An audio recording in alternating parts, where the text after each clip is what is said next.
Tērā tētahi whakātūranga hō ki te whare puka o Tūranga e whakātū ana i te kāmehamehatanga o te mātauranga Māori. E ahu mai ana ngā tāonga o te whakātūranga i te kohinga o Ngā Pounamu Māori. Nā ngā piu a Tainui McClure, te whakātūranga nei i a ta whakawhanake ake, ana, ko WHAIAO, te ingoa. Ko tā WHAIAO he taunaha, he tūhura i ngā hononga ki Wainganui te tangata, ngā wāhi me te mātauranga, mā roto atu i ngā tū tohinga tapu e whā. Arā ko te maunga, ko te whenua, ko te moana me te rangi. Kei a Shakayla Andrews-Alapaki te pūrongo. Ko puta mai e nei mātauranga Māori ki te WHAIAO ki te ao mārama. So WHAIAO itself is the celebration of Mātauranga Māori and our Ngā Pounamu Māori collection here at Christchurch City Libraries. To be in this position to be able to share this with everyone is really valuable.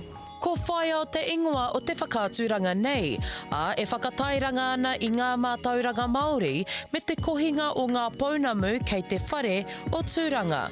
Nā te poi kohinga Māori a ngā piu Tainui McClure i whakaarake i te whakātūranga me te mea hoki e whā ngā wāhanga o WHAIAO.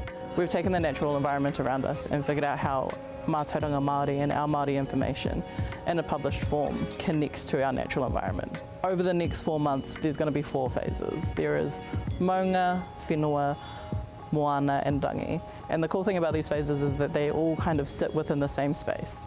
Ko hau mai hoki ngā ringa toi o Ngāi Tahu. Pēnei ia Morgan Darlinson, rātau ko Kerepiti Praone, ko Ariana Tikau hoki. Hei tā Tainui McClure, he motu hake ki te whakakōpani mai i a rātau mahi ki tēnei whakātūranga. When I sent that artist brief to Morgan, I was like, please accept it. Because I work in this building and I see her artwork every day. E ai ki te kaihautu Māori o Tūranga, a Mai Abraham, ko WHAIAO te whakātūranga hou e whai tonu ana i ngā whakātūranga o mua, e whakanui ana i te ao Māori me ngā kohinga taonga kei Tūranga. We have multiple exhibitions a year, but we probably have about one every 1.5 years that's Māori focus. We've had the Kahuru Manu exhibition here, Te Ao Hau, which focused on that very important magazine. This is continuing telling Māori stories at the library. Ka tūwhera ko te whakātūranga o WHAIAO hei te haurua mai i te rima karaka hei tēnei pō ki konei ki te whare puka o Tūranga. Ka tū tēnei whakātūranga tai noa ki te marama o Noema.